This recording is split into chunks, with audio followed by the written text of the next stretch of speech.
Juan ang influencer. Sa kasalukuyang panahon may isang binatilyo na ang pangalan ay Juan Tamad Jr.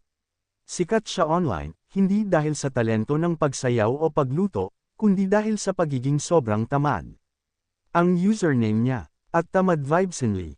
Isang mainit na hapon, naisipan ni Juan mag-crave ng mangga. Nakita niya ang punong mangga sa labas ng bintana, puno ng hinog na bunga. Ang normal na tao, aakyat o manungkit. Pero si Juan, binuksan niya ang TikTok app, nag-live, at sinabi, "Hi mga katamad, gagawin ko ang #Mango Manifestation Challenge. Hihiga lang ako dito at hihintayin ang manggang kusang bumagsak sa kamay at bibig ko." Libo-libong viewers ang nanood, nagtawanan, nagkomento, at nagpadala ng virtual gifts. May isa pang viewer na nagpa-deliver ng mangga para subukan ang challenge. Nang tumunog ang doorbell, umungol si Juan.